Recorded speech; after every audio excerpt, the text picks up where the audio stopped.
Hatimawatahele, Hatimawatahele. Me, you, boys and girls, you are here today at the La Habra Children's Museum. And my name is Miss Jackie. And I'm going to take you on just a look around as we see many areas of our Native American brothers and sisters across the nation. Brother Hawk is here. He's come to say hello. Brother Hawk gave us a feather. And that means that we are going to have a very special day as we visit a few regions, really, of America.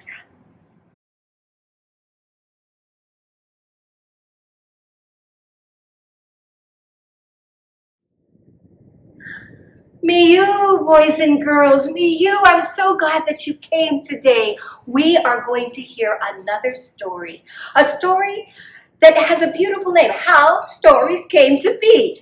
And it's from the Seneca people, and they have their indigenous name of Onondaga, which means people of the great hill. Now, the story has a few things I want you to listen to, because I think that maybe you might have felt this way too. I know I did as a little girl. Sometimes people ignored you. Sometimes people didn't understand you. You knew that there was something special about you, but the world didn't see it. Well, in this story, you'll hear how stories came to be, but listen for those things that will teach you about yourself. Once there were no stories. Long winter nights were very boring. People sat in the longhouses and did nothing. Gakao was a boy who was blackened. He had raggedy clothes and no mother to clean him up. His name meant Crow, and usually people ignored him. One day, as Gakao had returned from hunting, he sat by a huge rock, and he wanted to rest, and he said, "Oh, I wish I had something nice to listen to," he said. "Shall I tell a story?" Why, he heard a deep voice, and he looked, and it was coming from the rock. The rock had a cracked face, and he was surprised, but he wasn't afraid. I don't know what a story is, but I'll listen. First, you must give me something, because stories are valuable. He had just come from hunting, and he had a bird in his hand, and he set it down for the rock, and he said, "A fine gift." And then he listened. Gaka listened carefully to the rock story. And when it was almost dark, Gaka thanked the rock. And he hurried back to the longhouse because he wanted to tell everyone the story. "Shall I tell a story?" he said to everyone. "Be quiet. Oh, you have nothing to say." But you know what? One woman said, "Let him speak.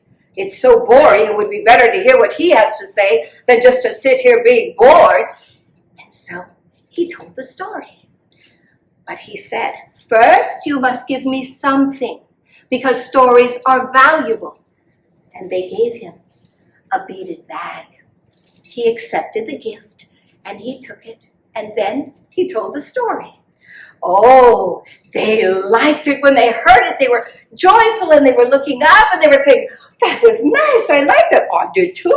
He's a good storyteller." Gaka told the story, and the people loved it, and he went back to the rock, and the rock told him more stories.